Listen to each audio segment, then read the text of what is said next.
Hi hello ನಮಸ್ಕಾರ, welcome back to my channel. ಇವತ್ತು ನಾನು ಸ್ಯಾಟರ್ಡೆ ಆ್ಯಂಡ್ ಸಂಡೇ ಲಾಗ್ನ ಈ ವಿಡಿಯೋದಲ್ಲಿ ಹಾಕ್ತಿದ್ದೀನಿ. ನಾವು ಸ್ಯಾಟರ್ಡೆ ಸಂಡೇ ಬಂದಾಗ ಆ್ಯಕ್ಚುಲಿ ನಾವು ಹೊರಗಡೆ ಹೋಗೋಕ್ಕೆ ಪ್ಲ್ಯಾನ್ ಮಾಡ್ಕೊಂಡಿರ್ತೀವಿ, ಬಟ್ ಹೋಗೋಕ್ಕಾಗಲ್ಲ ಒಂದೊಂದು ದಿನ. ನಾವು 2 ತಿಂಗಳಿಂದ ಮುಂಚೆ ಅಂದ್ಕೊಂಡಿದ್ದು, ಬಟ್ ಇವಾಗ ಹೋಗ್ತಾ ಇದ್ದೀವಿ ಹೊರಗಡೆ.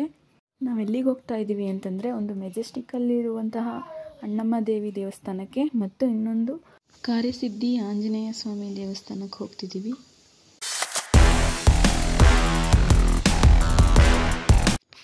ಇವತ್ತು ನಾನು 7:15ಗೆ ನನ್ನ ವ್ಲಾಗ್ನ ಸ್ಟಾರ್ಟ್ ಮಾಡ್ತಾ ಇದ್ದೀನಿ. ಇವತ್ತು ಸ್ಯಾಟರ್ಡೇ ಇರೋದ್ರಿಂದ ನಮ್ಮ ಮನೆ ದೇವರಿಗೆ ಪೂಜೆ ಮಾಡಬೇಕು. ಪೂಜೆ ಮಾಡಿಬಿಟ್ಟು ಆ ನಂತರ ಹೊರಡೋದು.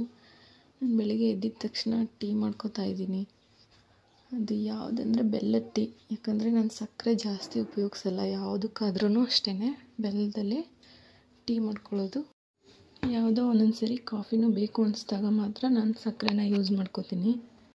ನಾನಿವತ್ತು ದೇವಸ್ಥಾನಕ್ಕೆ ಹೋಗಬೇಕು ಅಂದಿದ್ದಕ್ಕೆ 7:15ಗೆ ಎದ್ದಿದ್ದೀನಿ. ಇಲ್ಲಾಂದರೆ 8:30 ಆಗ್ತಿತ್ತು ನಾನು ಎದ್ದೇಳೋದು. ನಾನು ಯಾವುದೇ ಥರ ಬೇರೆಯವ್ರ ಥರ ವಾಕಿಂಗು ಆಗಲಿ ಎಕ್ಸಸೈಸ್ ಆಗಲಿ ಏನೂ ಮಾಡ್ತಾನೇ ಇಲ್ಲ. ಮುಂದೆ ಮಾಡಬೇಕು ಅಂದ್ಕೊಂಡಿದ್ದೀನಿ, ನೋಡೋಣ. ಫಸ್ಟು ಇವಾಗ ಟೀ ಕುಡ್ಕೊಳ್ಳೋಣ. ನಮ್ಮ ಮನೆಯವ್ರು ಇನ್ನೂ ಮಲಗಿದ್ದಾರೆ, ಎಬ್ಬಿಸ್ಬಿಟ್ಟು ಟೀ ಕೊಡ್ಬೇಕು ಇವಾಗ. ಬೆಳಿಗ್ಗೆ ನಾರ್ಮಲ್ ಡೇಸ್ ಎಲ್ಲ ಅವರೇ ಮೊದಲೇ ಎದ್ಬಿಡ್ತಾರೆ, 6 ಗಂಟೆಗೆ ಎದ್ತಾರೆ. ಬಟ್ ನನಗಂತೂ ಎದ್ದಕ್ಕಾಗಲ್ಲ ಅಷ್ಟು ಬೇಗ. ಇವತ್ತು ಹೊರಗಡೆ ಹೋಗೋದ್ರಿಂದ ಇಷ್ಟು ಬೇಗ ಎದ್ದಿದ್ದೀನಿ. ನಾನು ಮನೆ ಕ್ಲೀನ್ ಮಾಡಿಕೊಂಡು ರಂಗೋಲಿ ಹಾಕ್ತಿದ್ದೀನಿ. ಈ ರಂಗೋಲಿನ ನನಗಿಷ್ಟ ಬಂದಂಗೆ ಹಾಕ್ತೀನಿ. ಯಾವುದೇ ಥರ ಮೈಂಡಲ್ಲಿ ಯಾವ ಥರ ಡಿಸೈನ್ ಬರುತ್ತೋ ಆ ಥರ ಹಾಕ್ತೀನಿ ನಾನು. ಒಂದೊಂದು ದಿನ ಮಾತ್ರ ನಾನು ಫ್ರೀಯಾಗಿದ್ದಾಗ ಮೊಬೈಲ್ ನೋಡಿಕೊಂಡು ಇದೇ ಥರ ಯೂಟ್ಯೂಬಲ್ಲಿ ಯಾರಾದರೂ ಹಾಕಿರ್ತಾರಲ್ಲ ರಂಗೋಲಿ, ಅದನ್ನು ನೋಡಿಕೊಂಡು ಚೆನ್ನಾಗಿ ಬಿಡಿಸ್ತೀನಿ. ಇವತ್ತು ಹೆಂಗೋ ಇದೆ. ಈ ಥರ ಮಾತ್ರ ಕಾಪಿ ಮಾಡೋಕ್ಕೆ ಹೋಗ್ಬೇಡಿ. ಹೇಗೋ ನನ್ನ ಮೈಂಡಲ್ಲಿ ಬಂದಿದ್ದ ಥರ ಬಿಡಿಸಿದ್ದೀನಿ, ಅಡ್ಜಸ್ಟ್ ಮಾಡ್ಕೊಳ್ಳಿ. ಮತ್ತು ಇವಾಗ ನನ್ನ ಮಗ ಎದ್ದಿದ್ದಾನೆ. ಅವ್ನಿಗೆ ಎದ್ದಿದ ತಕ್ಷಣ ಬ್ರಷ್ ಮಾಡಿಸ್ಬಿಡ್ಬೇಕು. ನೋಡಿ ಯಾಕೋ ನನ್ನೇ ನೋಡ್ತಾ ಇದ್ದಾನೆ. ಏನಿವತ್ತು ನಮ್ಮಮ್ಮ ಯಾವತ್ತೂ ವೀಡಿಯೋ ಮಾಡ್ತಿರ್ಲಿಲ್ಲ, ಇವತ್ತು ಮಾಡ್ತಿದ್ದಾರಲ್ಲ ಅಂತ ಥಿಂಕ್ ಮಾಡ್ತಿದ್ದಾನೆ. ಹೇಗೆ ಗುರಾಯಿಸ್ತಿದ್ದಾನೆ ನೋಡಿ. ಇವನಿಗೆ ಬ್ರಷ್ ಮಾಡಿದ ನಂತರ ನಾನು ರೆಡಿ ಮಾಡ್ಕೊಂಡು ಇಟ್ಕೊಂಡಿದ್ದೆ ಆವಾಗಲೇ ಊಟನ. ಇದನ್ನು ಯಾವ ಥರ ಮಾಡೋದು ಅಂತ ಹಿಂದಿನ ವ್ಲಾಗಲ್ಲಿ ಹಾಕಿದ್ದೀನಿ. ವಿಡಿಯೋ ಬೇಕಿದ್ದರೆ ನನ್ನ ಚಾನಲ್ ಓಪನ್ ಮಾಡಿ ನೋಡ್ಕೊಳ್ಳಿ. ಇವನಂತೂ ಮೊಬೈಲ್ ಕೊಟ್ರೇ ತಿನ್ನೋದು, ಇಲ್ಲಾಂದರೆ ತಿನ್ನೋದೇ ಇಲ್ಲ. ಒಂದು ತುತ್ತು ಹಾಕಿದ್ದೀನಿ, ಹಾಕಿದ ನಂತರ ನೀರಂತೂ ಕುಡಿಸಲೇಬೇಕು, ಇಲ್ಲಾಂದರೆ ಬಾಯಲ್ಲೇ ಇಟ್ಕೊತಾನೆ, ನುಂಗೋದೇ ಇಲ್ಲ. ಇವನಿಗೆ ತಿಂಡಿ ಮಾಡಿಸಿದ ನಂತರ ಅವನಿಗೆ ಸ್ನಾನ ಮಾಡ್ಸೋಕ್ಕೆ ಕರ್ಕೊಂಡು ಹೋಗ್ತೀನಿ. ನೋಡಿ ರೆಡಿಯಾಗಿದ್ದಾನೆ. ಮೊದಲು ಇವನಿಗೆ ರೆಡಿ ಮಾಡಿಸಿ ಮಲಗಿಸ್ಬಿಟ್ರೆ ನನಗೆ ದೊಡ್ಡ ಸಮಾಧಾನ ಆದಂಗೆ. ಎಷ್ಟು ತರಲೆ ಮಾಡ್ತಾನೆ ಅಂತಂದರೆ ನೋಡಿ, ಹಾಯ್ ಮಾಡ್ತಿದ್ದಾನೆ. ಇವನ್ನ ಮಲಗಿಸ್ತೀನಿ. ಮಲಗಿಸಿದ ನಂತರ ನಾನು ಪೂಜೆಗೆ ರೆಡಿ ಮಾಡ್ಕೊಳ್ಳೋಣ ಅಂತ ಹೋಗ್ತಿದ್ದೀನಿ. ಹೋದ ವಾರ ಮಾಡಿದ ಪೂಜೆ ಅಂದರೆ ಮಂಡೇ ಮಾಡಿದ್ದು, ಅದನ್ನು ಹೂವೆಲ್ಲ ತೆಗೆದು ಅದಕ್ಕೆ ಹೊಸದಾಗಿ ಹೂವನ್ನು ಮುಡಿಸಿ ದೇವರಿಗೆ. ದೇವ್ರ ಸಾಮಾನೆಲ್ಲ ನಾನು ಒಂದು 15 ದಿನಕ್ಕೊಂದು ಸರಿ ಮಾತ್ರ ತೊಳೆಯೋದು. ನನಗೆ ವಾರ ತೊಳೆಯೋದಕ್ಕೆ ಟೈಮೇ ಸಿಗ್ತಾಯಿಲ್ಲ. ಇವನನ್ನು ನೋಡ್ಕೋಬೇಕು, ಈ ಕಡೆ ಎಲ್ಲ ಕೆಲಸನೂ ಮಾಡಬೇಕು. ನಾನೀಗ ಹೊಸದಾಗಿ ಲಾಗ್ ಸ್ಟಾರ್ಟ್ ಮಾಡಿರೋದ್ರಿಂದ ಸ್ವಲ್ಪ ರಿಸ್ಕೇನೆ. ನಾನು ವೀಡಿಯೋ ಮಾಡಿಕೊಂಡು ಎಲ್ಲ ಕೆಲಸನೂ ಮಾಡಿಕೊಂಡು ಸ್ವಲ್ಪನೇ ರಿಸ್ಕ್ ಆಗ್ತಾಯಿದೆ. ನೋಡೋಣ, ಮುಂದೆ ಈಸಿ ಆಗ್ಬೋದು ಅಂದ್ಕೊಂಡಿದ್ದೀನಿ. ನೀವೆಲ್ಲರೂ ನನಗೆ ಸಪೋರ್ಟ್ ಮಾಡ್ತೀರಾ ಅಂದ್ಕೊಂಡಿದ್ದೀನಿ. ಮೊದಲು ಎಲ್ಲಾದರೂ ಹೊರಗಡೆ ಹೋಗಬೇಕು ಅಂತಂದರೆ ನಾನು ಮೊದಲು ದೇವರಿಗೆ ಪೂಜೆನ ಮಾಡಿಬಿಟ್ಟು ಹೋಗ್ತೀನಿ. ಪೂಜೆ ಮಾಡಿದ್ರೆ ಏನೋ ಒಂಥರ ಸಮಾಧಾನ ಮನಸ್ಸಿಗೆ. ಅಂಥದ್ರಲ್ಲಿ ನಾವು ದೇವಸ್ಥಾನಕ್ಕೆ ಹೋಗ್ತಿದ್ದೀವಿ, ಪೂಜೆ ಮಾಡಿಬಿಟ್ಟೇ ಹೋಗಬೇಕು. ಇವತ್ತು ಸ್ಯಾಟರ್ಡೆ ಆದ್ದರಿಂದ ನಮ್ಮ ಮನೆ ದೇವ್ರಿಗೆ ಮಾಡಲೇಬೇಕು ಪೂಜೆನ. ನಾವು ಬೆಂಗಳೂರಲ್ಲಿ ಲೀಸ್ಗೆ ಮನೇಲಿರೋದು. ಇಲ್ಲಿ ದೇವ್ರ ಮನೆ ಅಂತ ಯಾವುದು ಮಾಡಿಸಿಲ್ಲ. ಅದಕ್ಕೆ ನಾನು ಅಡುಗೆ ಮನೆಯಲ್ಲೇ ಫೋಟೋನ ಈ ಥರ ಇಟ್ಕೊಂಡು ಅಲ್ಲಿ ಪೂಜೆ ಮಾಡ್ತೀನಿ. ಪೂಜೆ ಮಾಡಿದ ನಂತರ ನಾನು ರೆಡಿ ಆಗ್ತೀನಿ. ನೋಡಿ, ಇದು ನನ್ನ ಕ್ಯೂಟ್ ಮೇಕಪ್ ಬಾಕ್ಸ್. ಇದು ಅದರಲ್ಲಿ ಎಲ್ಲನೂ ಇಟ್ಕೋತೀನಿ ನಾನು. ಯಾಕಂದರೆ ಊರ ಕಡೆ ಹೋಗಬೇಕಾದ್ರೆ ಎಲ್ಲನೂ ಹೆಂಗೆಂಗೋ ಇಟ್ಕೊಂಡು ಹೋಗ್ತಿದ್ದೆ. ಅದಕ್ಕೆ ಇದೊಂದು ಮೀಶೋದಲ್ಲಿ ಪರ್ಚೇಸ್ ಮಾಡಿದ್ದೀನಿ. ಕಡಿಮೆ ದುಡ್ಡಲ್ಲೇ ಸಿಗುತ್ತೆ.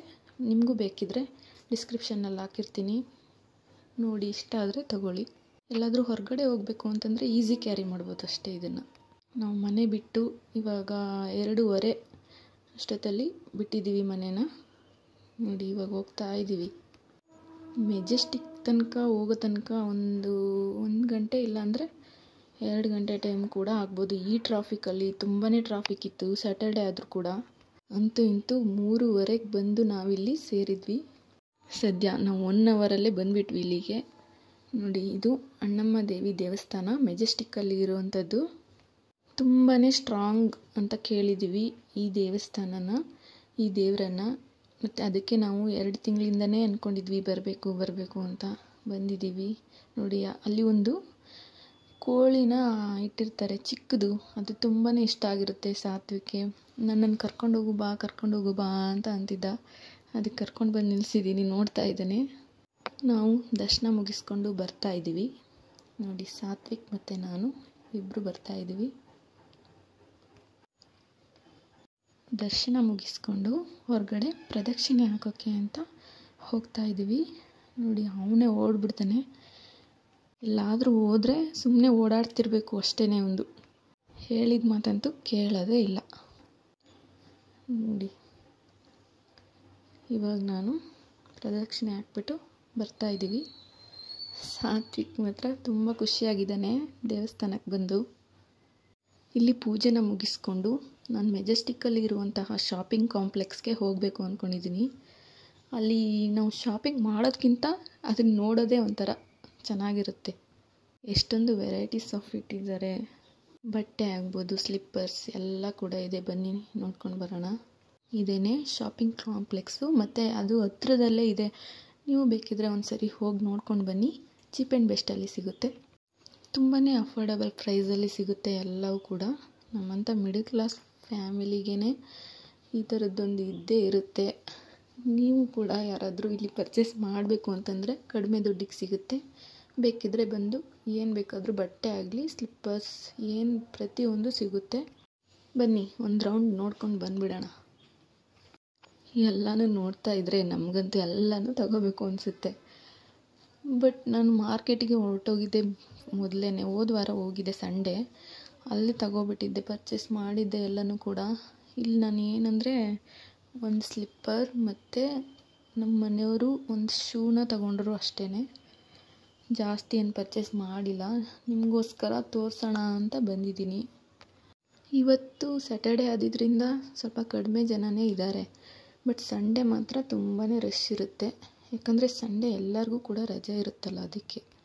ಇದು ಮುಗಿಸಾದ ನಂತರ ನಾವು ಶ್ರೀ ಕಾರಸಿದ್ಧಿ ಆಂಜನೇಯ ಸ್ವಾಮಿ ದೇವಸ್ಥಾನಕ್ಕೆ ಹೋಗ್ತಿದ್ದೀವಿ. ಇಲ್ಲಿ ಆಗ್ತಿರುವಂತಹ ಒಂದು ಕಾರ್ಯವಿಧಾನವನ್ನು ನಾನು ನಿಮಗೆ ಹೇಳ್ತೀನಿ. ನೀವು ಯಾರಾದರೂ ಫ್ಯಾಮಿಲಿ ಜೊತೆ ಹೋಗಬೇಕು ಅಂದ್ಕೊಂಡಿದ್ರೆ ಹೋಗಿ, ತುಂಬಾ ಒಳ್ಳೆಯದಾಗುತ್ತೆ. ಮೊದಲು ನಾವು ಒಂದು ಕಾಯಿನ ಅಲ್ಲಿಗೆ ಕಟ್ಟಬೇಕು. ಅದೊಂದು ನಂಬಿಕೆ. ಇಲ್ಲಿ ಒಂದು ಕಾಯಿ ಕಟ್ಟಿದ ನಂತರ 16 ದಿನದಲ್ಲಿ 4 ಸಲ 16 ಪ್ರದಕ್ಷಿಣೆ ಹಾಕುವುದು. ನೋಡಿ ಈ ಥರ ಹಾಕ್ತಿದ್ದಾರಲ್ಲ, ಆ ಥರ ಪ್ರದಕ್ಷಿಣೆ ಹಾಕೋದು ಕಾಯಿ ಕಟ್ಟಿದ ನಂತರ. ಕಾರ್ಯಸಿದ್ಧಿ ಆಂಜನೇಯ ಮಂತ್ರವನ್ನು 108 ಬಾರಿ ಪ್ರತಿದಿನ ಪಠಿಸುವುದು. ಅಂದರೆ ಪ್ರತಿದಿನ ನಾವು ದೇವರಲ್ಲಿ ಪ್ರಾರ್ಥನೆ ಮಾಡೋ ಥರ 108 ಬಾರಿ ಅದನ್ನು ಮಂತ್ರನ ಹೇಳಬೇಕು. ಆ ಮಂತ್ರ ಹೇಗೆ ಹೇಳಬೇಕು ಅಂತಂದರೆ, ತ್ವಮಸ್ಮಿನ್ ಕಾರ್ಯನಿರ್ಯೋಗೆ ಪ್ರಮಾಣಂ ಹರಿಸತ್ತಮ ಹನುಮಾನ್ ಯತ್ನಮಾಸ್ತಾಯ ದುಃಖಕ್ಷಯಕರೋ ಭವ. ಈ ಮಂತ್ರನ ನಾವು ಪ್ರತಿದಿನ 108 ಬಾರಿ ಹೇಳಿದರೆ ತುಂಬಾ ಒಳ್ಳೆಯದಾಗುತ್ತೆ. ನಾವಿಲ್ಲಿಗೆ 2ನೇ ಬಾರಿ ಬಂದಿರೋದು. ಮೊದಲು ಬಂದಾಗ ಇದು ಓಪನ್ ಆಗಿರಲಿಲ್ಲ, ಕ್ಲೋಸ್ ಆಗಿಬಿಟ್ಟಿತ್ತು. ಇವಾಗ ಬಂದು ದರ್ಶನ ಮುಗಿಸ್ಕೊಂಡು ಮನೆಗೆ ಬಂದ್ವಿ. ನೋಡಿ ಇಲ್ಲಿ ಇವನು ಯಾಕಪ್ಪ ಅಳ್ತಾ ಕೂತಿದ್ದಾನೆ ಅಂತಂದರೆ, ನಮ್ಮ ಅಪ್ಪನ ವೀಡಿಯೋ ಅಂದರೆ ಅವ್ರ ತಾತನ ವೀಡಿಯೋನ ನೋಡಿಕೊಂಡು ಅಳ್ತಿದ್ದಾನೆ. ನಮ್ಮ ಅಪ್ಪನ ಜೊತೆನೇ ತುಂಬಾ ಕ್ಲೋಸ್ ಆಗಿರೋದು ಅವನು. ಅವರಂದರೆ ತುಂಬಾ ಇಷ್ಟ. ಅದಕ್ಕೆ ತುಂಬಾ ಅಳ್ತಾ ಕೂತಿದ್ದಾನೆ ಅವ್ರ ವೀಡಿಯೋ ನೋಡಿಬಿಟ್ಟು. ನನಗೆ ಶಾಕ್ ಆಗೋಯ್ತು, ಯಾಕಪ್ಪ ಅಳ್ತಿದ್ದಾನೆ ಇವನು ಅಂತ. ನೋಡಿ ಎಷ್ಟು ಅಳ್ತಿದ್ದಾನೆ. ಅಲ್ಲಿಂದ ಬಂದಾಗಿಂದ ನೆನೆಸ್ಕೊಂಡು ಅಳ್ತಾನೆ ಇರೋದು. ಯಾವಾಗಂದ್ರೆ ಆವಾಗ ನೆನೆಸ್ಕೊತಾನೆ, ನನಗೆ ಗೊತ್ತಾಗಲ್ಲ ಯಾವಾಗ ನೆನೆಸ್ಕೊತಾನೆ ಅಂತ. ಹೀಗೆ ಕೆಲವು ಮಕ್ಕಳು ತುಂಬಾ ಹಚ್ಕೊಂಡಿರ್ತವೆ ಪೇರೆಂಟ್ಸ್ನ, ಗ್ರ್ಯಾಂಡ್ ಪೇರೆಂಟ್ಸ್ನ. ಈ ಸ್ಯಾಟರ್ಡೆ ವ್ಲಾಗ್ನ ನಾನು ಇಲ್ಲಿಗೆ ಮುಗಿಸ್ತಾ ಇದ್ದೀನಿ. Thank you.